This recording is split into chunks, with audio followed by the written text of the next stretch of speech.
सोलापुरातील पूर्व भागात माय डिनिम या ठिकाणी होलसेल दर रिटेल मध्ये उपलब्ध। 3 जीन्स मिळवा फक्त 1200 रुपयात आणि 3 टी शर्ट मिळवा फक्त 1000 रुपयात।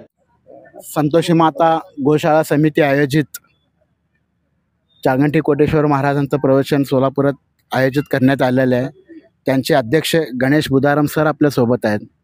सर, 3 दिवसाचा प्रवचन सोलापूरमध्ये चालू आहे, तर सोलापूरकरांसाठी एवढं मोठं महापर्व आपण आयोजित करत आहात, त्यासाठी आपण लोकांना काय संदेश द्या? आपल्या सोलापूरच्या नशिबात प्रख्यात प्रवचनकार ब्रह्मश्री चागंटी कोटेश्वर यांचे प्रवचन ऐकण्यासाठी आपल्याला जे लाभ मिळत आहे त्याचा पुरेपूर आपण सोलापूरकरांनी याचा लाभ घ्यावा। ब्रह्मश्री चागंटी कोटेश्वरराव हे प्रख्यात तेलुगू प्रवचनकार असून तिरुपती बालाजी मंदिरचे सल्लागार आणि फार मोठे आपले प्रवचनकार ह्यांचे प्रवचन अंदाजे किती लोकांची व्यवस्था इथं करण्यात आलेली आहे? अंदाजे इथं जो 3-3.5 लोकांचं व्यवस्था केलेली आहे। जो 3,000 खुर्च्या आणि जो 4-4.5 लोकांची व्यवस्था केलेली आहे। जवळपास दर दिवशी 10,000 भक्तगण येतील असं आपल्याला वाटतंय का? येतील काय? ह्याच्यापूर्वी जो अनुभव बघितला आपल्या 2024 मध्ये जे आपल्या इथं झालेलं होतं, तिथं 5-6 लोक होते। आता हे पूर्ण आपल्याला मध्य सिटीमध्ये जागा भेटल्यामुळे इथं लोकांची संख्या वाढेल। आणि आता देवी विषय निवडण्याबद्दल हे आपण चागंटी सरांना आपण सुचवलेलं होतं की हा विषय ते सरांनीच निवडलेलं आहे। म्हणजे प्रत्येक वेळी गेल्या टाइम श्रीकृष्ण भागवत वगैरे का तर विषय होता बहुतेक, आणि यावेळी श्रीकृष्ण लीलामृत विषय होता। यावेळी म्हणजे कसं विषय आपण ठरवतो का सरांनीच दिलेले असतात? चागंटी कोटेश्वरराव सरच ठरवलेले।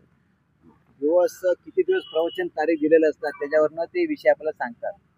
आता आम्ही 7 दिवस भागवत कथा विचारलो होतो, पण 7 दिवसाचा खर्च पण तेवढा मोठा असतो, म्हणून महाराज म्हणले की 7 दिवस करताना तेवढं मोठा खर्च पण लागतो। त्यापेक्षा श्रीकृष्ण लीलामध्ये महाभारताचा तुझं त्यामध्ये तुम्हाला विषय असते त्याच्यामध्ये, म्हणून तुम्ही श्रीमद भागवत कथेपेक्षा श्रीकृष्ण लीलामध्ये समाधान व्हा असं आम्हाला सांगितलं होतं।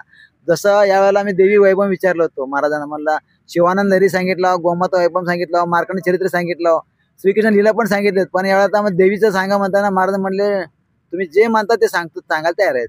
पण आता 3 दिवसात देवी महात्म्य होईल का? हो, 100% ते सांगतील ना, पूर्ण त्यांनी विश्लेषण करून। म्हणजे 3 दिवसात त्यांनी ते पूर्ण विश्लेषण करून सांगतील। त्याच्यामध्ये प्रत्येक टप्प्यातला प्रत्येक भूमिका त्याच्यामध्ये मांडणार महाराजांनी, संपूर्ण लोकांना समजून सांगणार त्याच्यामध्ये विशेष म्हणजे। आणि दरवर्षी आपण एक नवीन विषय घेऊन सोलापूरकरांसाठी आपण सेवा देत असतो। यामागचं आपली प्रेरणा आपल्याला कुठून मिळाली सर? एक आध्यात्मिक आवड आहे म्हणून आम्हाला प्रेरणा मिळाली। आम्ही सगळे आमच्या पाठीमाग आहेत, आम्ही सगळे मिळून आम्ही विचार केला होता की महाराजांचं प्रवचन आहे म्हणजे चला आपण चांगलं मिळून सगळं मिळून करू। आम्हाला त्यांचा पाठबळ मिळाला आणि आशीर्वाद मिळाला। एक चांगल्या कामाला सगळ्यांनी आम्हाला मदत केली। आम्ही सगळ्यांनी एकत्र होऊन मल्लिकार्जुन मुरलीधरांना अर्काल, भूपत्यांना कमताम, पेंटापना गड्डम आम्ही सगळे बसलो होतो। त्याला म्हणलं चांगल्या कामाला आपण सगळ्यांनी तयारी करू।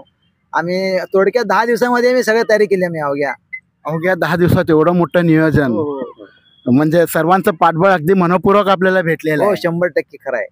दिवाळी म्हणजे भाऊबीज झाल्यानंतर दुसऱ्या दिवशी आमची पहिली बैठक झाली होती। अवघ्या 10 दिवसामध्ये आम्ही पूर्ण तयारी केली त्याच्यामध्ये। आणि पहाटा उद्या तो क्षण सुद्धा इथं उगवणार आहे। हो, नक्की 100%। कसं अभिमान वाटत आहे सर आपल्याला? जवळपास अजून 24 तास पण राहिलेले नाही त्या कार्यक्रमासाठी। उद्याच्या 24 तासाच्या वेळेला कार्यक्रम तर सुरू झालेला असतात। कसं फील करत आहात आपण? नाही, एकदम आनंदी गडो म्हणतात ना, तसं आम्हाला एकदम आनंद आहे। महाराजांनी सुद्धा मला कालपासून कंटिन्यू फोन करतात, प्रत्येक गोष्टीला मला सांगतात की आम्ही कुठल्या गाडीने येणार आहे काय, सगळं त्यांनी पाठवलेत। उद्या सकाळी सुद्धा पाठी आल्यानंतर त्यांनी थोड्या वेळ आराम करणार। मी म्हणलं महाराज आराम करा एक दिवस, नाही म्हणलं 10-10 पर्यंत आपण आराम करून जायचं आपल्याला पंढरपूरला। म्हणजे आजूबाजूला जे आपले तीर्थक्षेत्र आहेत सोलापूर जिल्ह्यातले, तुळजाभवानी माता असो, पंढरपूर असो, अक्कलकोट स्वामी वगैरे सर्व दर्शन महाराज घेतील का? हो, 100% करणार आहेत। आपण पहिल्या दिवशी पंढरपूर पांडुरंगाचं दर्शन करणार आहेत. महाराजांचा इच्छा आहे की पहिला पांडुरंग दर्शन झाल्याशिवाय कुणीकडे जायचं नाही. मग काल आम्ही महाराजांना सांगितलं होतं की पहिला दर्शन आम्ही पंढरपूर पांडुरंगाचं दर्शन करून मग दुपारी आराम करतील महाराज. दुसऱ्या दिवशी पाटे रविवारी कोल्हापूरची व्यवस्था केली.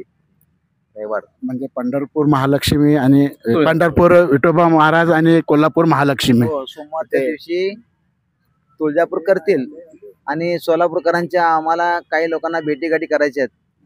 जे संयोजक वगैरे आहेत आपल्याला सहकार्य केलेले आहेत त्यांच्यासाठी एक खास नियोजन आपण ठरवलं. सोमवारच्या दिवशी आम्हाला वेळ दिलेला आहे महाराज.